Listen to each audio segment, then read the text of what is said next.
नमस्कार दोस्तों, मैं फिर आ गया एक नई कहानी, एक नई जानकारी और एक नया ज्ञान लेके। मैं कोई और नहीं, मैं आप ही का दोस्त, आप ही का होस्ट। अरे मैं संजू के बैनर्जी।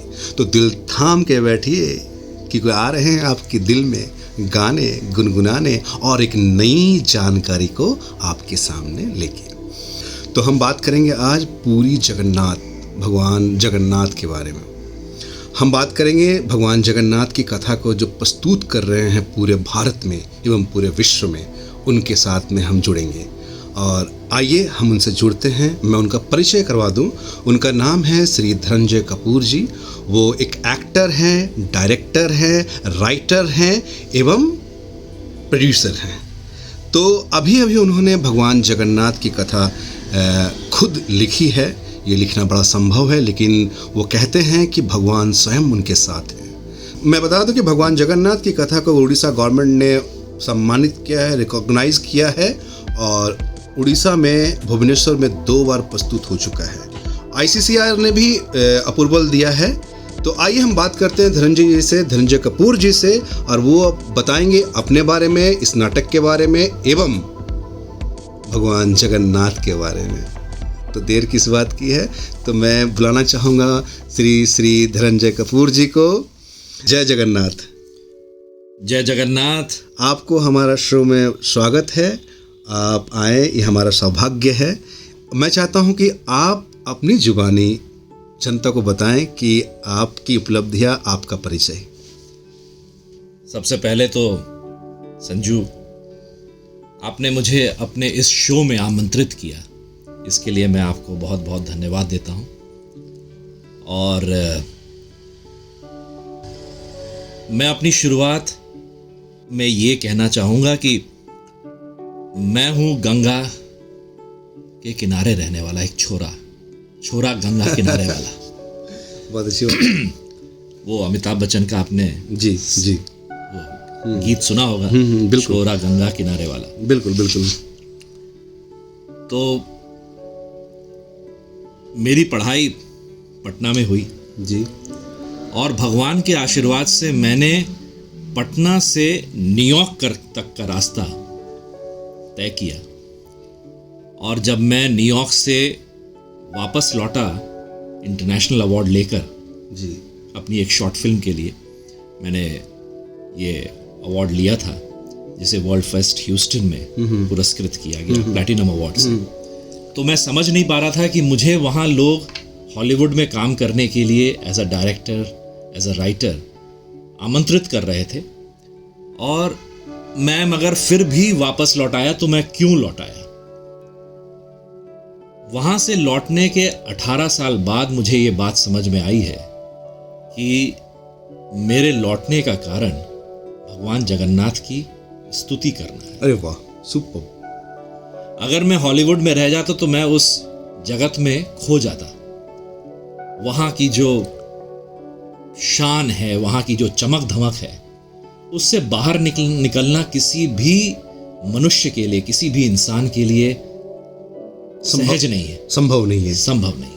एक बार आपने उसमें कदम रख लिया तो इसके पहले कि मैं उसके अंदर डूब जाता, मेरा मन भगवान ने निकाला और मैंने एक नई शुरुआत की। न्यूयॉर्क से वापस आने के बाद, ह्यूस्टन से अवार्ड लेने के बाद, और बहुत परिश्रम किया, बहुत स्ट्रगल किया। और 2019 में जब ये लॉकडाउन लगा, तो उसके पहले मैं कई लोगों के सामने जाता था, और जब से मेरी श्रद्धा कृष्ण भगवान में जागी थी तो मैं उनके पास जाता था। और जगन्नाथ जो हैं वो कृष्ण के ही अवतार हैं, उनका वो जी कलयुग का स्वरूप है। तो मैं लोगों के पास जाता था जिनके थिएटर ग्रुप होते थे, तो मैं उनसे कहता था कि भाई ये भगवान जगन्नाथ का नाटक कर लेते हैं। तो क्योंकि मैं 1992 से इस इंडस्ट्री में हूँ और 2018-19 तक मुझे करीब 25 साल से ऊपर हो चुके थे, तो काफ़ी सीनियर हो गया था मैं इंडस्ट्री में जी। तो मुझे ना तो नहीं बोलते थे, मगर हाँ भी नहीं बोल पाते थे। ना बोल पाते थे, ना हाँ बोलते थे, तो फिर बोलते थे हाँ सर हम आपको बताएंगे बाद में जी। फिर जब लॉकडाउन हुआ तो मुझे मौका मिल गया।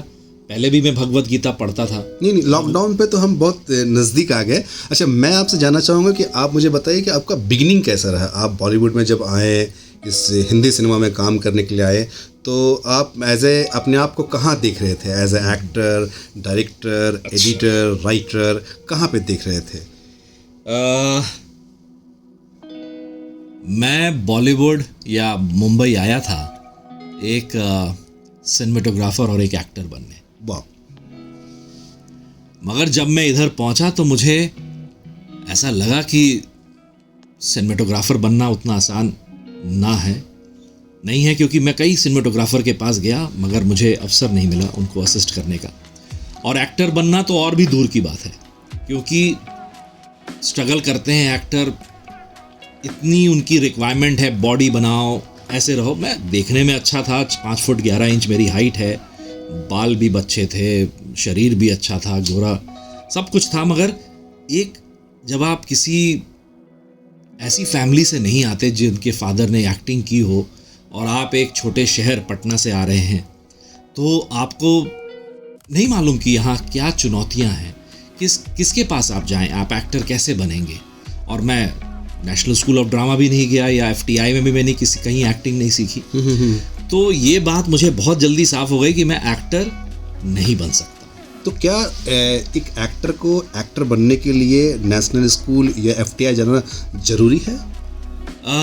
देखिए, आपको ज़रूरी तो नहीं है, मगर अगर आप नेशनल स्कूल ऑफ ड्रामा या किसी भी अच्छे ट्रेनिंग इंस्टीट्यूट में 2 या 3 साल का कोर्स करते हैं, तो आपको कुछ ऐसी जानकारियाँ प्राप्त होती हैं जो आपके इस स्ट्रगल को और आपको एक्टिंग या अभिनय को समझने में थोड़ा आपकी सहायता करती है, मदद मिलती। लेकिन बॉलीवुड में ऐसे तमाम बड़े एक्टर बने हैं जो कि वो ना ही किसी स्कूल से है, ना ही कोई नेशनल स्कूल से है, ना ही FTI से है, लेकिन वो एक्टिंग की दुनिया में बहुत बड़ा नाम है बॉलीवुड में।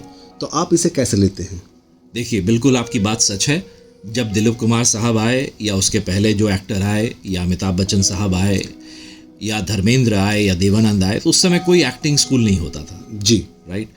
तो फिर भी ये एक्टर बने और बड़े उम्दा कलाकार हैं ये। मतलब आज भी दिलीप कुमार को, या अमिताभ बच्चन को, या आप देवानंद साहब को, या मनोज कुमार को, या उसके पहले जितनी भी एक्टर्स आए, उनको आप ये नहीं कह सकते कि वो उनकी एक्टिंग आपको, वो एक्टर नहीं है। बिल्कुल, वो उम्दा कलाकार के सुपरस्टार लोग हैं ये। और इन्होंने 40-40, 50-50 सालों तक जी 3-3, 4-4 पीढ़ियों को अपनी एक्टिंग से प्रभावित किया, उनको आकर्षित किया, और वो उनके हीरो रहे, स्टार रहे हैं। तो ये ज़रूरी नहीं है, जैसा मैंने कहा, ये आपको एक एक्टिंग स्कूल में जाने से आपको एक सहायता मिलती है, एक मदद मिलती है एक्टिंग के इस फन को समझने के लिए, इस कला को समझने के लिए।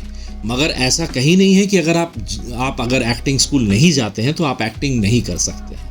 मगर अगर आप चले जाते हैं तो आपकी जो रफ्तार है थोड़ी और गतिमान हो जाती है, गतिमान होती है। हाँ, थोड़ी और छोटी चीज़ों को जानकारियाँ आप जल्दी समझ जाते हैं, और आपकी जो ये यात्रा है वो थोड़ी और अच्छे स्पीड से, आप वैसा समझ लें कि आपको एक स्पीड मिल जाती है। बिल्कुल, ये भी सच है कि जो एक्टर एक्टिंग करना चाहते हैं, अगर उसे दुर्भाग्य से नेशनल स्कूल में या FDI में या किसी बड़े इंस्टीट्यूशन में एडमिशन नहीं मिला होगा या नहीं कर पाया होगा, तो वो भी एक्टर बन सकता है। वो भी एक्टर बन सकता है, कोई ऐसी बात नहीं है। आप किशोर कुमार को देखिए, उन्होंने कभी भी क्लासिकल म्यूज़िक नहीं सीखा, क्लासिकल सिंगिंग नहीं सीखी, जबकि मोहम्मद रफ़ी साहब ने सीखा। मुकेश कुमार भी थे क्लासिकल सिंगर, और सारे मतलब सिंगर्स हैं। किशोर कुमार इतने उम्दा सिंगर, मतलब उनकी तुलना आप मोहम्मद रफ़ी से कम नहीं कर सकते ना, सब बराबर के हैं, मगर उनके अंदर कोई ऐसी ट्रेनिंग नहीं थी। He was naturally talented. बिल्कुल। तो अगर आप नेचुरली टैलेंटेड हैं एज एन एक्टर, तो आपको कोई नहीं रोक सकता।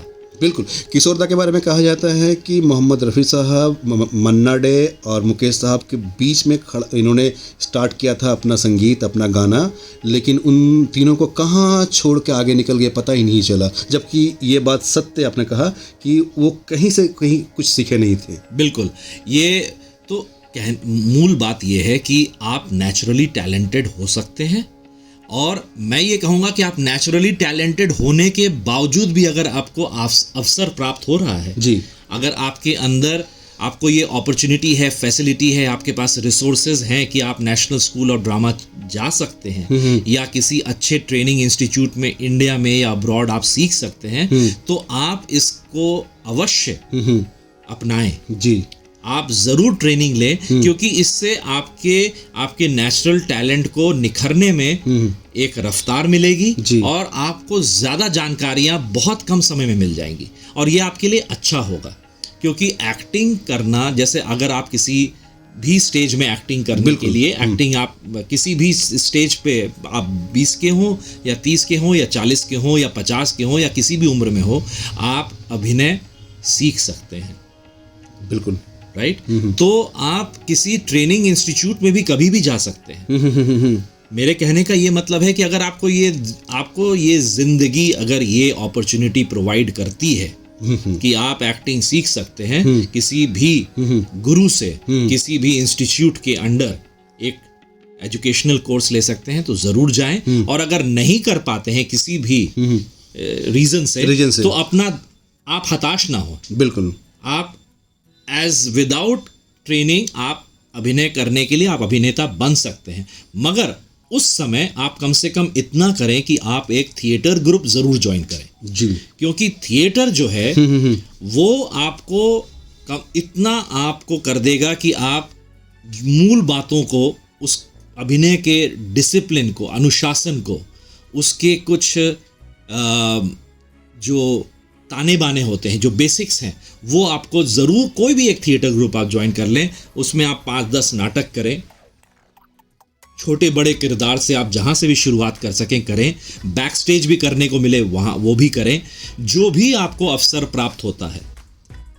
और ये मैं तब भी बोलूँगा थिएटर करने के लिए, जो लोग कहीं किसी इंस्टीट्यूट से सीख के भी आते हैं वो भी थिएटर करें। तो उनके लिए क्या ये क्यों ज़रूरी है? वो तो कोई बड़े इंस्टीट्यूट से सीख के आ रहे, बड़े स्कूल से सीख के आ रहे, वो तो जानकार है एक्टिंग के लिए, फिर उन्हें थिएटर करने की क्या ज़रूरत है?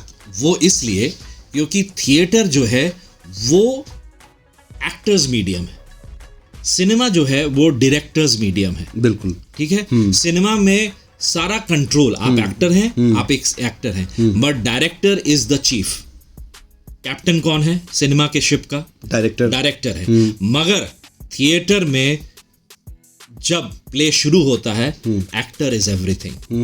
एक्टर का जो मीडियम है वो है थिएटर। आप जब थिएटर करेंगे तो जो आपने जो सीखा है आप उसको वहां प्रस्तुत करते हैं, आपको तुरंत पता चलता है कि आपकी एक्टिंग को पब्लिक जो है वो सराह रही है, उससे आकर्षित हो रही है या नहीं हो रही है, कहाँ आपकी कमियां हैं, क्योंकि वहां पे रीटेक नहीं होता। और आपको सारे डायलॉग्स ऐसे याद करने पड़ते हैं जैसे आपने कभी किसी ज़माने में 2 का पहाड़ा याद किया हो, या ABCD याद की हो, या गा याद किया हो। आपको बिल्कुल, और उसको आपको पूरा एकाग्र हो करके 1 घंटे 1.5 घंटे या जितनी देर भी आप स्टेज पे मंच पर रहते हैं जी, वो आपको बोलने के लिए जो आपके अंदर जो प्रतिभा चाहिए, जो आपके अंदर जो ट्रेनिंग चाहिए, वो आपको एक संपूर्ण अभिनेता, संपूर्ण कलाकार बनाता है। और ये अपॉर्चुनिटी ये आपको एक थिएटर ही दे सकती है। इसीलिए आप कई बार आप देखेंगे कि कोई भी डायरेक्टर बोलेगा कि मुझे थिएटर एक्टर चाहिए, इसके लिए ये बड़ा डिफिकल्ट रोल है, इसके लिए थिएटर एक्टर चाहिए। बिल्कुल। इसमें मुझे कोई ऐसा चाहिए जो अनुपम खेर जैसा हो, नसीरुद्दीन शाह जैसा हो, ओमपुरी जैसा हो। क्यों बोलते हैं?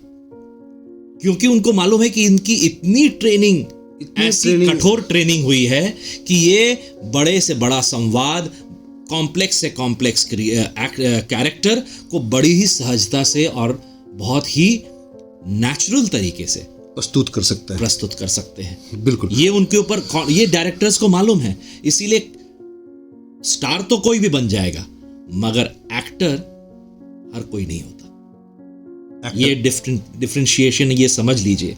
स्टार बनना एक अपनी बात है, एक्टर बनना एक अपनी बात है। और अमिताभ बच्चन कौन है? स्टार एक्टर है। वो स्टार भी हैं और साथ में एक्टर भी हैं। बिल्कुल। तो स्टार और एक्टर ये बहुत कम लोग होते हैं। कई लोग सिर्फ स्टार होते हैं, वो उनकी गिनती आप जानते हैं। कई लोग सिर्फ एक्टर होते हैं। मगर तो मैं दिलीप कुमार, राजेश खन्ना, अमिताभ बच्चन ये स्टार एक्टर है। और बाहर से कई सारे एक्टर आए हैं जो कि बहुत स्ट्रगल करके अपना, बोलते हैं ना, अपना झंडा गाड़ा है इस बॉलीवुड फिल्म इंडस्ट्री में। मिथुन दा एक बहुत चुनिंदा एक्टर है जिन्होंने अपने दम पे अपने बॉलीवुड में झंडा गाड़ा। यहाँ नहीं, पूरे विश्व में लोग उन्हें जानते हैं। आप क्या कहना चाहेंगे ऐसे लोग जो सिर्फ मात्र FTI पास होकर इस इंडस्ट्री में आ गए और इतना बड़ा नाम, इतना बड़ा शोहरत कमाना एक मामूली इंसान कैसे कर सकता है? मामूली ही इंसान ही ऐसा कर सकता है। मामूली ही इंसान एक अच्छा अभिनेता बन सकता है।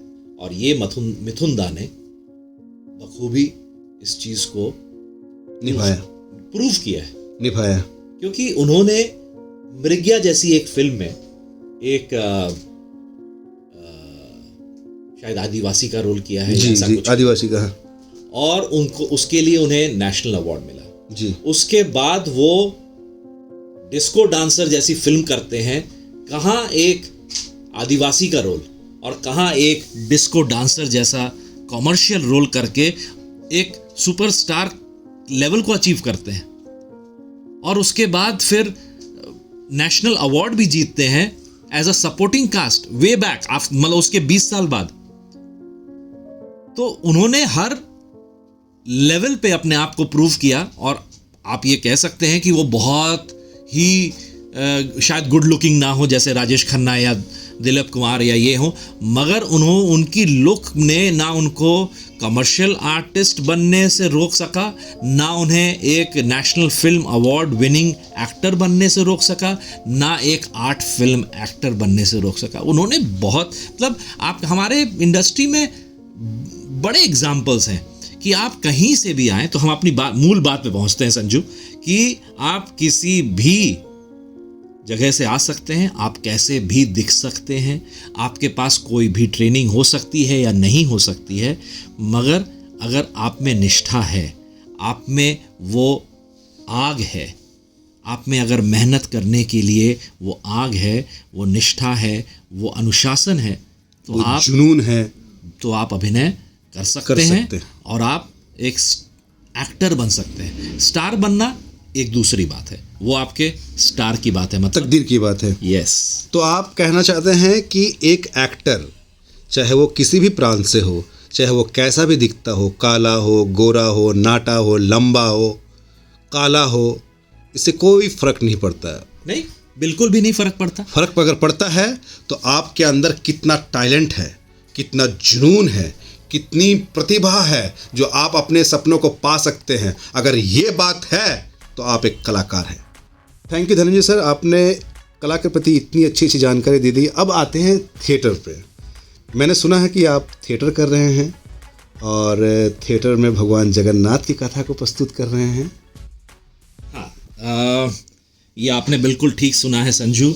और जैसा मैंने कहा कि जब मैं जाता था लोगों के पास, क्योंकि उस समय मेरा 2018-19 में मेरा अपना थिएटर ग्रुप नहीं था जी, तो लोग भगवान, और मैं ये प्ले लेके जाता था। जो एक सन्यासी हैं इस्कॉन के और भगवान कृष्ण के भक्त हैं, तो उन्होंने लिखा है लॉर्ड जगन्नाथ ड्रामा। तो मैं वो किताब लेके जाता था, तो मैंने पढ़ी भी थी जी। मुझे लगा कि ये कॉम्प्लिकेटेड प्ले है जी। और इसमें बहुत सारी चीज़ों को ठीक करना होगा और वो कर सकते हैं, अगर आपको इंटरेस्ट है तो आप कर सकते हैं। तो मगर वो मूल तो है, आपके पास कुछ तो है शुरुआत करने के लिए। तो मैं वो जा करके उनको देता था, तो वो बोलते थे कि ठीक है सर, देखते हैं, बात करते हैं। मगर कभी किसी का जवाब नहीं आता था। ऐसे 2-3 साल निकल गए। तो जब लॉकडाउन हुआ 2020 में, तो मैंने मुझे बहुत समय मिला भगवत गीता पढ़ने का और भगवत पुराण को फिर से पढ़ने का। फिर एक दिन मुझे प्रेरणा आई कि जब लॉकडाउन थोड़ा खुल गया कि क्यों ना मैं ही इस नाटक को स्वयं करता हूँ। और ये इत्तेफाक की बात है कि आज 20 जनवरी है और कल 21 जनवरी है जी। और 17 जनवरी को मैंने कुछ लोगों से मुलाकात की जी 2021 में कि मुझे ये करना है। और कुछ कलाकार जिनको मैं जानता था, कुछ एक्टर्स जिनको मैं जानता था, और वो आए और उन्होंने बोला हाँ ये बहुत अच्छा हमें लग रहा है, करिए सर, करते हैं जी। तो और 21 जनवरी यानी कल का दिन, मगर 2 साल पहले हमने पहली बार हम इस्कॉन मंदिर में मिले। वहाँ 5-6 कलाकार आए और वहाँ ये भी भगवान की कृपा रही कि जब मैं वहाँ गया इस्कॉन के मंदिर में जी, और वहाँ के जो कल्चरल डायरेक्टर हैं उनसे मैंने ये अनुरोध किया कि मैं भगवान जगन्नाथ की कथा पर ये नाटक करना चाह रहा हूँ जी। तो उन्होंने बोला कि तो हमसे क्या आप सहायता चाहिए। तो हमने बोला कि अगर रिहर्सल के लिए आपका ऑडिटोरियम मिल जाता तो बड़ा अच्छा होता। इस्कॉन टेम्पल में बोले, इस्कॉन टेम्पल में। और उन्होंने हमें अनुमति दे दी। बोले कि अभी तो कोविड चल रहा है, कोई हमारा ऑडिटोरियम खाली नहीं है, रेंट पे नहीं ले रहा है या बिजी नहीं है, तो आप कर सकते हैं। और भगवान की कथा पर आप ये नाटक कर रहे हैं तो इससे अच्छी बात ही क्या हो सकती है। जो भी हमसे सहायता होगी हम करेंगे। और 21 जनवरी 2000 तो ऐसे किसी को जल्दी देते नहीं है ना ऑडिटोरियम? नहीं, ऑडिटोरियम तो मेरे ख्याल से वो शायद पहली बार इतने दिनों के लिए, करीब 60-65 दिन हमने वहाँ रिहर्सल की। और ये बात और है कि उसके बाद फिर से लॉकडाउन लग गया।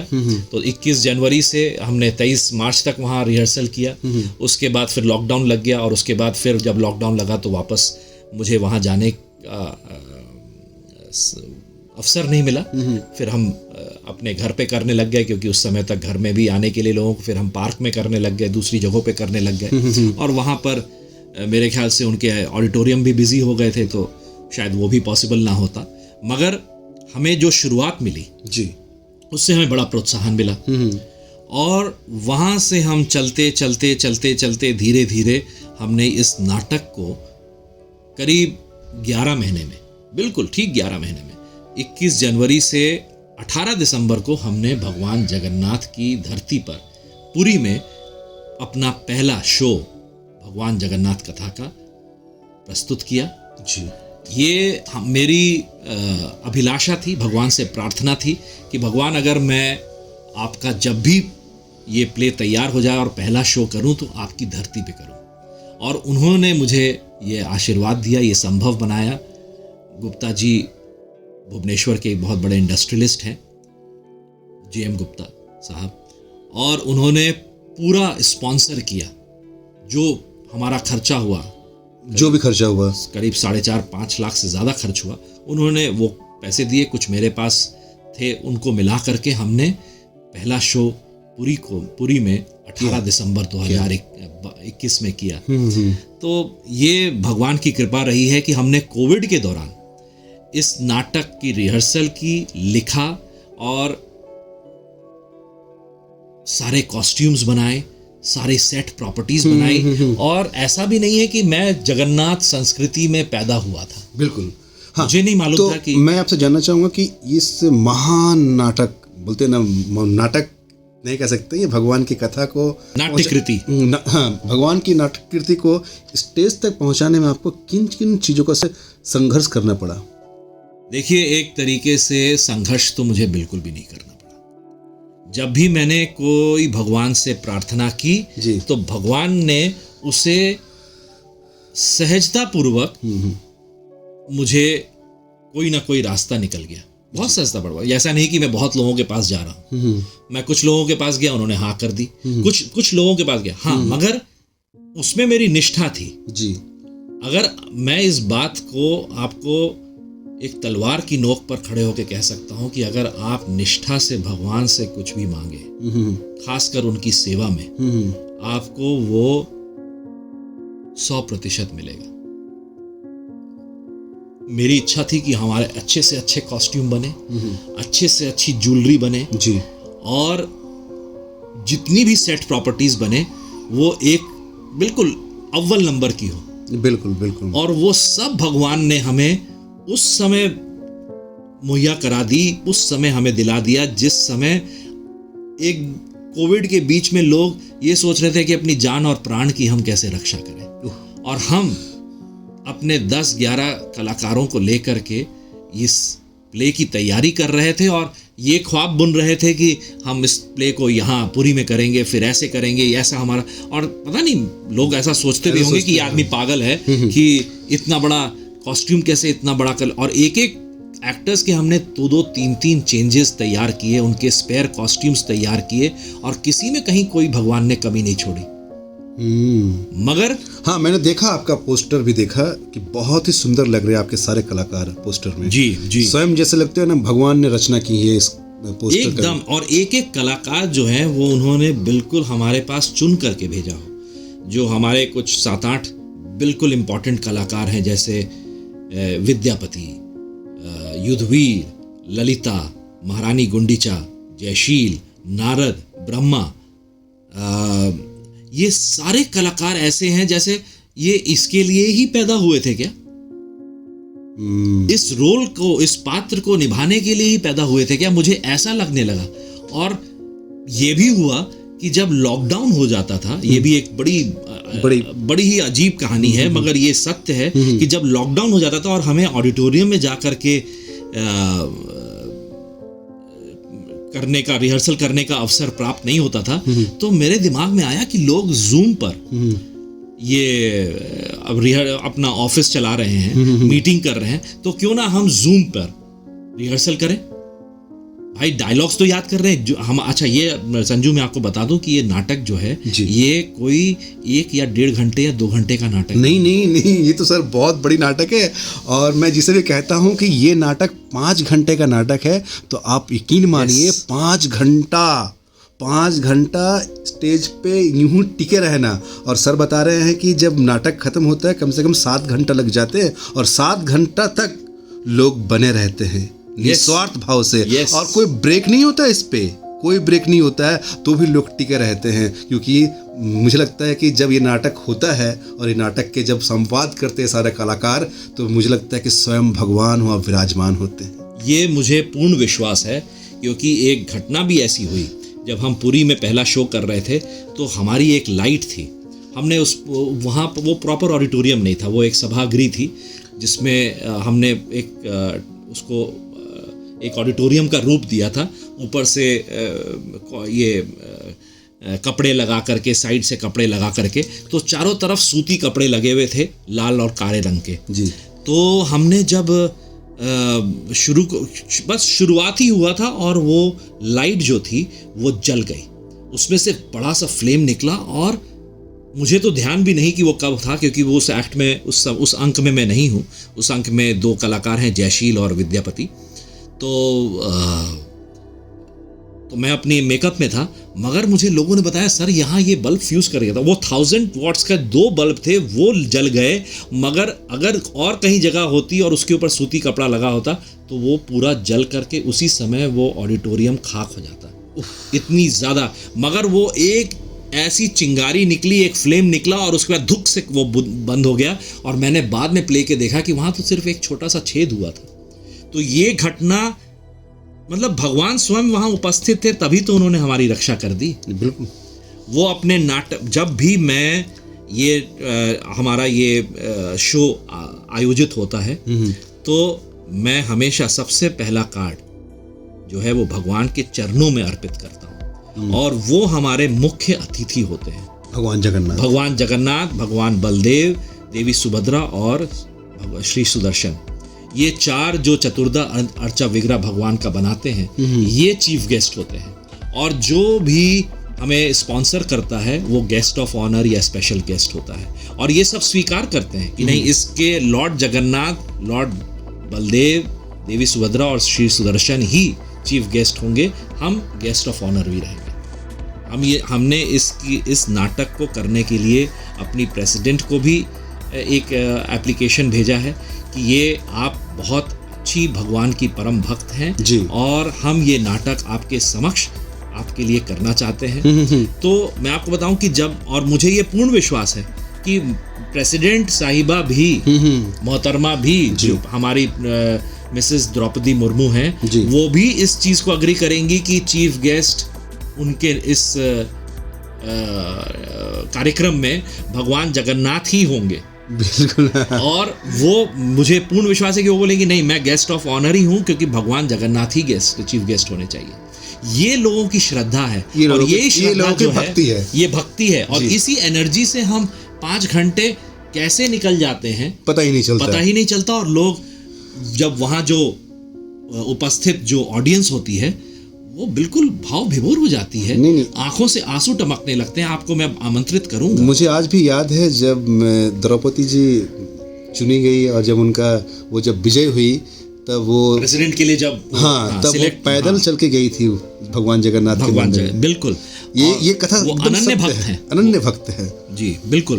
तो ये उनके पास भी बात पहुंच जाए कि हम बड़े ललायत हैं उनके सामने ये नाटक करने के लिए, भगवान के इस नाटक को प्रदर्शित करने के लिए, और हम अफसर जो एप्लीकेशन दिया हुआ है वो अफसर के लिए हम प्रतीक्षा कर रहे हैं जी। अच्छा, ये इस नाटक की एक और खूबी ये है कि इसमें कोई विलेन या नेगेटिव कैरेक्टर नहीं है। हर कहानी में एक नेगेटिव कैरेक्टर होता है। तो यहाँ तक कि आप ये देखें, मैं आलोचना नहीं कर रहा हूँ, मैं कहना क्या चाहते हैं, जैसे कि कोई भी अगर हम हिंदी सिनेमा देखते हैं तो उसमें एक विलन होता है जी।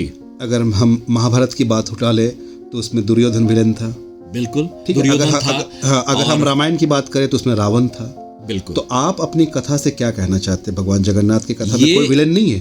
कोई विलन नहीं है। तो ये तो मतलब इसमें भगवान जितने अद्भुत हैं जी, उतनी ही विचित्र उनकी कथा है। भगवान जगन्नाथ जितने अद्भुत हैं उतनी ही अद्भुत उनकी कथा है। इस कथा में भरपूर ड्रामा है, ड्रामा से भरपूर है ये, बिल्कुल। मगर इसमें कोई नेगेटिव कैरेक्टर नहीं है। ये 2 भक्तों के बीच की कहानी है जो आपस में प्रतिद्वंदी हैं, और ये प्रतिद्वंदिता चल रही है कि मैं बड़ा भक्त हूं कि ये बड़ा भक्त है मैं बड़ा भक्त हूं कि तू बड़ा भक्त है। और इस प्रतिद्वंदिता में ये दोनों भक्त हैं, कोई भी नेगेटिव कैरेक्टर नहीं है। विश्ववसु और महाराज इंद्रद्युम्न, विश्ववसु जो हैं वो भील राजा हैं जी, और महाराज इंद्रद्युम्न जो हैं वो चक्रवर्ती सम्राट है, पृथ्वी के शासक हैं। और वो कह रहे हैं कि मैं भगवान की भक्ति में लीन हो चुका हूं और मैं भगवान का परम भक्त हूं, और उधर भील राजा जो है वो भगवान का परम भक्त है। तो ये इन दोनों के प्रतिद्वंदिता की कहानी है, इसमें कोई भी विलन नहीं है। अरे वाह, ये अपने आप में एक अद्भुत कथा है, और मगर ड्रामा की कोई कमी नहीं है। एंटागनिस्ट जिसको कहते हैं, एंटागनिस्ट, नेगेटिव कैरेक्टर को एंटागनिस्ट कहते हैं, एंटागनिस्ट के ना होने पर भी ड्रामा की कोई कमी नहीं है। तो एक मिनट मैं कहना चाहूँगा कि यू से something about your drama for my listener for the USA. You can use a few English word. Well, this is a play. It's a most peculiar play ever written, where there is no antagonist. This is a play about the rivalry or spiritual rivalry between 2 devotees of Lord Jagannath. There is it isn't like it's where there is a positive character or the negative. No, both the characters are devotees of the Lord, so both the characters are positive. Yes. So it's a very unique play, and yet it is full of dramatic tones. It's full of drama. It's full of drama. It's full of dramas, dramatic highs and lows, and the dialogues are so profound and deep and yet spiritual that it completely shakes not your mind and just your heart, but your soul. And it actually evokes a lot of spirituality within you, and you would have a sense of self-realization. Self-realization means a soul-searching, phenomena, or a soul-searching inspiration. You would be inspired to search, why am I am I here on this earth? What is the purpose of me being on earth? It actually takes you to that level कि हमारे इस जीवन में इस मनुष्य जीवन में आने का, पृथ्वी पर आने का अर्थ क्या है, हम क्यों आए हैं, मैं कौन हूँ, ये आपको ऐसी स्थिति में ले जाता है, ऐसे स्पिरिचुअल लेवल पे ले जाता है कि आप अपना आत्ममंथन करने में के लिए मजबूर हो जाते हैं। ये बहुत ही अद्भुत नाटक है और ऐसा कुछ भी नहीं कि आपको ऐसा लगेगा कि आप किसी वैराग्य की स्थिति में जा रहे हैं, नहीं, आपका भरपूर मनोरंजन होगा। You will be entertained thoroughly through this play. आपकी बातें सुन के मेरे रोंगटे खड़े हो गए। आप जिस तरह से बयां कर रहे हैं एक एक शब्द, आप यकीन मानिए कि मेरे बोलते रोम रोम जैसे बोलते हैं ना, कुछ बोलते हैं ना, कुछ समाहित हो रहा है। जैसे आप ईश्वर की बातें कर रहे हैं, भगवान जगन्नाथ की बातें कर रहे हैं, तो मुझे लगता है कि भगवान जगन्नाथ यहाँ भी विराजमान है हम दोनों के बीच में। बिल्कुल, जब हम ये प्ले करते हैं तो हमें ऐसा लगता है कि हमारे अंदर एक ऐसी ऊर्जा प्रवेश कर गई है जो सामान्य नहीं है।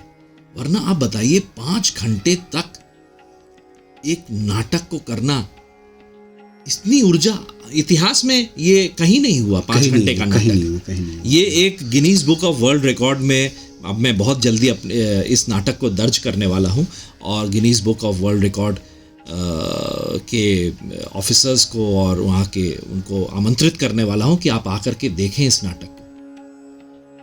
ये लिम्का बुक ऑफ रिकॉर्ड्स में तो ऐसा ही चले जाएगा, क्योंकि हिंदुस्तान में कोई ऐसा नाटक है ही नहीं जो 4.5 घंटे का भी हो, बिल्कुल, या 5 घंटे का हो। तो हमारा ये जो 4.5 घंटे का नाटक है, इसको ये Guinness book of world records में जाने वाला, ये जानकारी मैं पहली बार आपको दे रहा हूँ आपके शो के माध्यम से। बिल्कुल। तो ये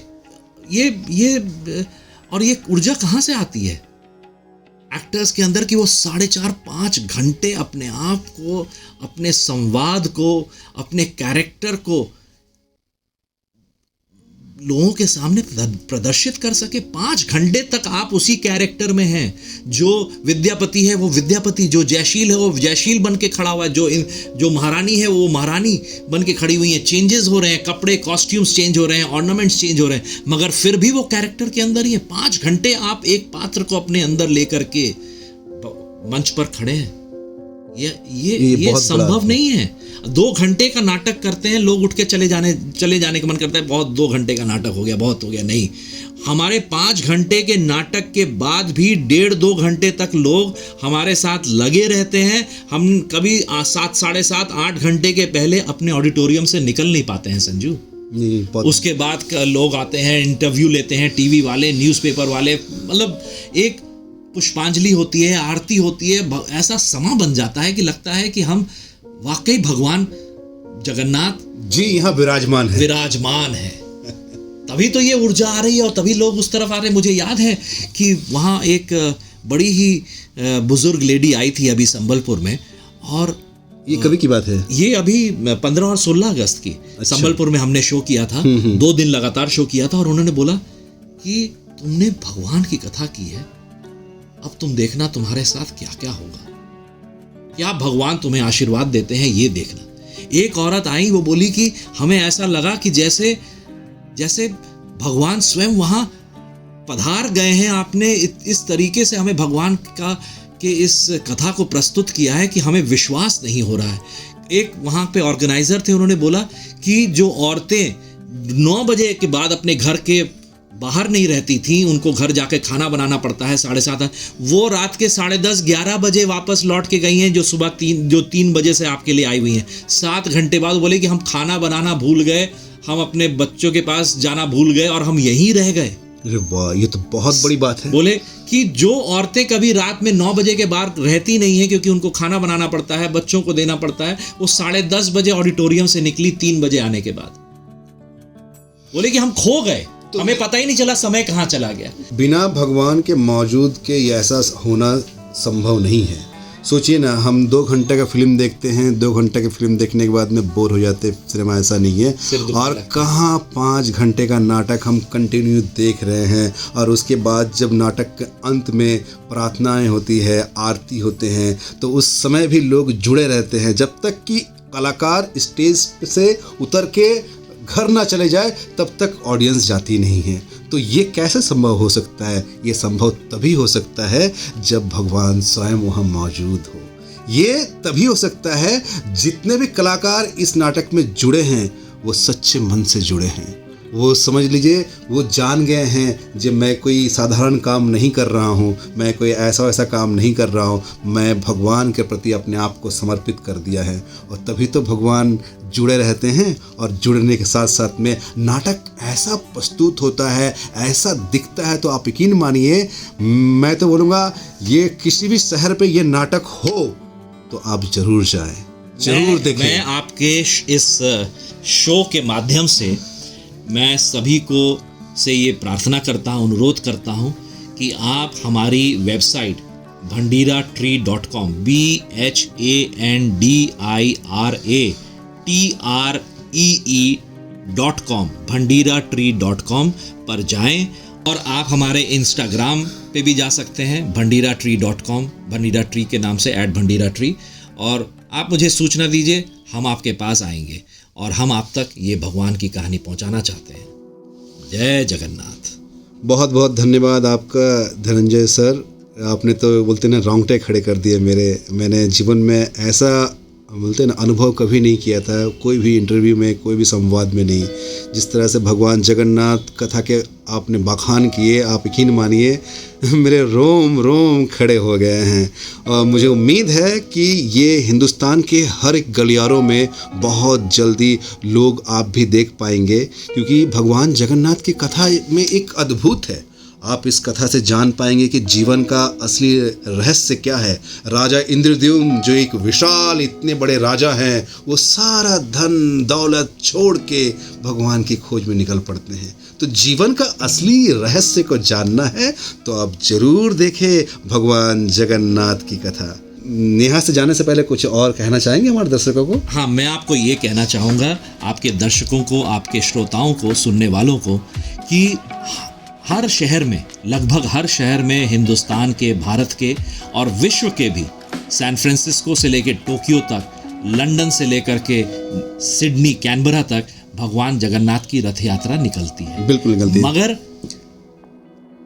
बहुत कम लोगों को, कुछ ही लोगों को ये रथ यात्रा के पीछे कहानी क्या है ये मालूम है। बहुत कम लोगों को मालूम है। और हम इस नाटक के माध्यम से आपको ये कहानी बताते हैं कि भगवान जगन्नाथ की रथ यात्रा क्यों निकलती है, उसके पीछे क्या कहानी है, और भगवान जगन्नाथ पृथ्वी पर कैसे अवतरित हुए। आपने रामायण देखा है, आप जानते हैं कि राम जी कैसे पृथ्वी पर अवतरित हुए, उन्होंने क्या लीला रची, उनकी कहानी आपको मालूम है। आपको श्री कृष्ण की कहानी मालूम है।